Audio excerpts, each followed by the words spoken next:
Kemudian di Solo, apa benar patroli Kapolresta Solo datang ke kantor partai?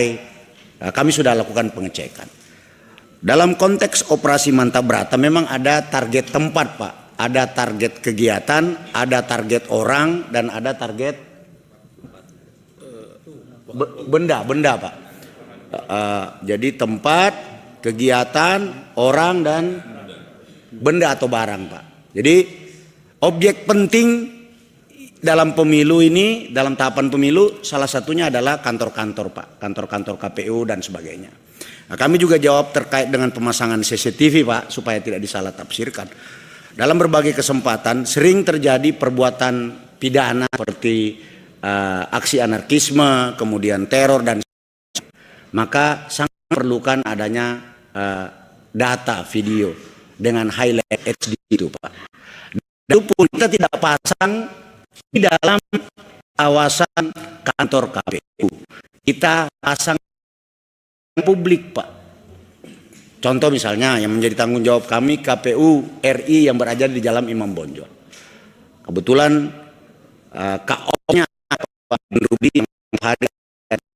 CCTV sengaja pasang high resolution dan memiliki kemampuan face recognition. Di Jalan Imam Bonjol kita pasang, Pak. Di dalam tidak ada, Pak.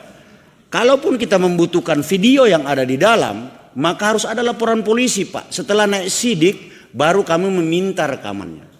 Jadi Bapak jangan khawatir, Bapak boleh sampaikan, Pak Trimedia, mohon izin Pak, Bapak boleh sampaikan ke konstituen Bapak bahwa pemasangan CCTV itu untuk kepentingan yang positif. Tidak ada kepentingan-kepentingan negatif, Pak. Sama dengan kita pasang CCTV di pabrik atau percetakan yang mencetak tentang surat suara. Kami pastikan bahwa di situ tidak banjir, tidak ada kebakaran. Kalau ada api sebabnya apa? Bukan karena satu dan lain hal. Sampai di pelabuhan pun, Pak, mohon izin, di pelabuhan pun, Pak, kami pasang itu yang namanya tinggi gelombang, air nap dan sebagainya. Termasuk kami menghitung antrian kapal itu yang membawa logistik masuk ke pelabuhan. Karena ada waktu spare waktu. Itu sudah kami sudah kami ingatkan betul para Kapolda. Begitu ada kapal logistik yang masuk ke pelabuhan tertentu, maka waktunya harus dihitung betul. Jangan mengikuti antrian karena unsur ekonomi dan sebagainya. Dia harus duluan masuk sehingga bisa didistribusikan ke KPUD lalu ke jajaran KPU yang lain. Ini Pak terkait dengan Pak Trimedia.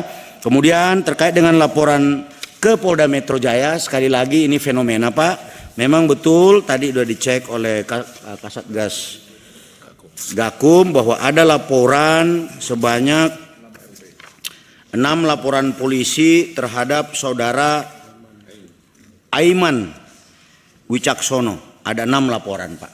Karena ada laporan, maka penyidik Direktorat Reserse Kriminal Khusus Polda Metro Jaya akan melakukan klarifikasi, Pak.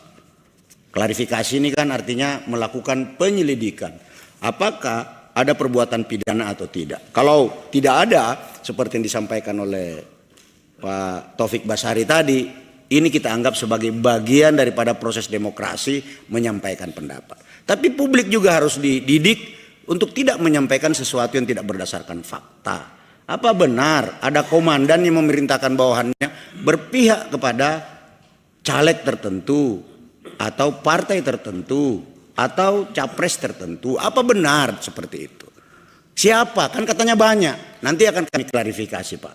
Jadi tidak usah takut. Aiman datang saja. Siapa orangnya? Buka. Jangan cuma berani bicara tapi tidak berani bertanggung jawab.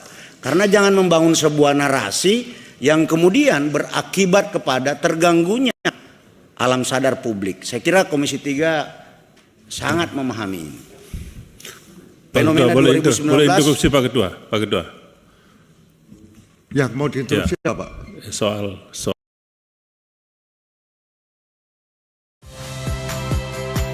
Saya Valentina Sitorus. Saksikan program-program Kompas TV melalui siaran digital, pay TV, dan media streaming lainnya.